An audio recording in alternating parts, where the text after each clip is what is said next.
Okay, good morning everyone. My name is Sandrolyn Idisan and I will be the reporter for today's lesson. So our topic for today is all about what are the basic steps in developing rubrics. Okay, so from the word rubrics, what is rubrics?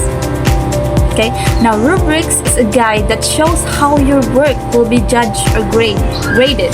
No, it lists specific things you need to do or include and explains what good, okay, or needs improvement for each part.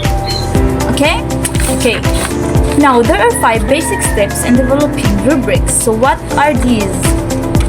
Number 1. Number 1, determine the learning outcomes and the performance tasks to be evaluated. Number 2, identify the quality attributes or indicators of the performance task. Number 3, determine the criteria or dimensions. Number 4, determine the benchmark and point values. And lastly, write the benchmark or performance descriptors for quality work criteria. Okay. Now I will be now discussing the 3 basic steps in developing rubrics, and the rest will be discussed by Miss Angel Diana Amor Ihorango. Okay. Okay. Now, so let's start with the number 1. Okay. Determine the learning outcomes and the performance task to be evaluated. So, it is important to be clear about the learning outcomes and the specific performance task that will be evaluated. Why? So, being clear about what you need to learn and the task you have to do helps you know exactly what to do and how you will be graded. It makes it easier for you to focus and for the teacher to be fair when checking your work. Okay? Now, choose tasks that are essential, that is aligned with desired and learning outcomes. Authentic, that is involves meaningful and real-life application of skills. Complex, that is contains numerous possibilities for application, extensions, and connection of knowledge and skills. Not feasible, that can be done given the time constraints and availability of resources. And measurable, can be observed and measured.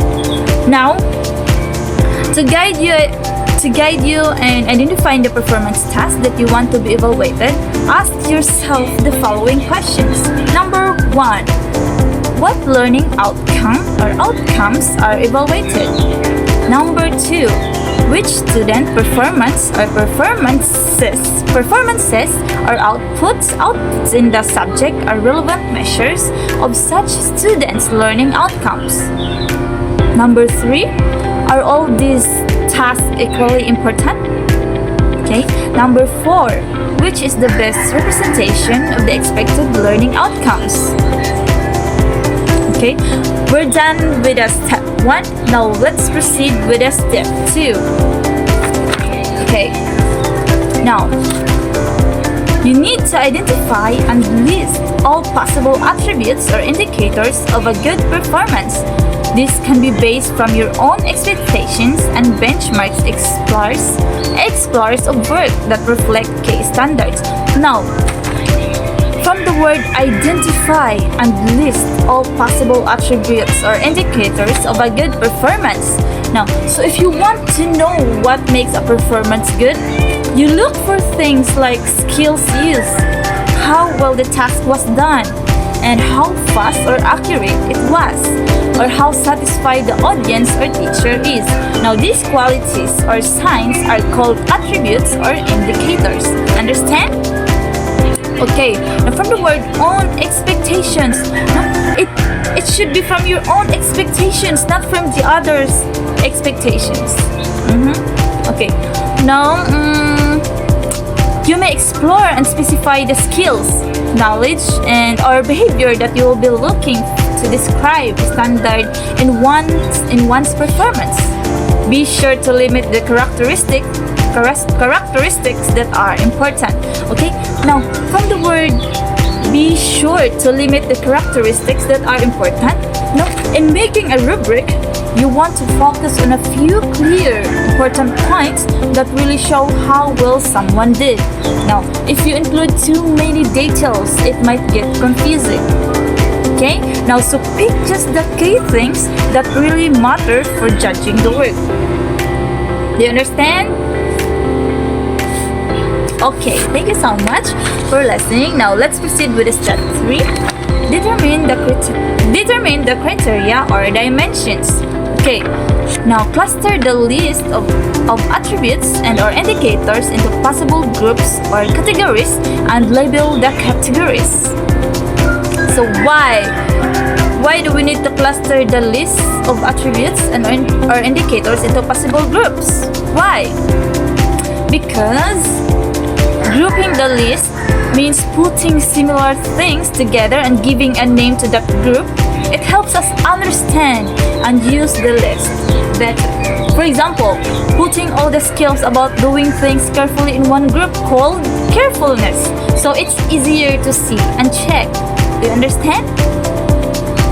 Okay, thank you so much. Now, for example, in a dance performance task, all attributes that pertain to how well the students execute the dance in terms of movement, body position, placement in stage, and dance style can be grouped under the criterion. So that is called technical skills. Now you can also include criteria in terms of the components of a performance task. For example, for a research report rubric, you can include as criteria the different parts of a research, such as introduction, method, data gathering and analysis, conclusion, and recommendations. Likewise, for a chemistry laboratory report, you can include as dimensions introduction, materials or equipment, procedures, data, results, and analysis. Okay? Okay. Now, keep in mind that only relevant criteria should be included in the rubric. Okay, now you also need to determine what type of criteria is content, process, quality, or impact. And rubric that is holistic, analytical, general, or task-specific will be used. So why do we need to determine what type of criteria it is? And what type of rubric it is? Why? Because different tasks need different things to check. Now, so choosing the right criteria and the right kind of rubrics can make sure that the evaluation is fair and clear. Okay, are we clear? Okay, thank you so much. Now, that is all for today. And do you have any questions and clarifications regarding my topic? If not, then thank you so much for listening. Thank you so much for watching, everyone. And I hope you have a good day.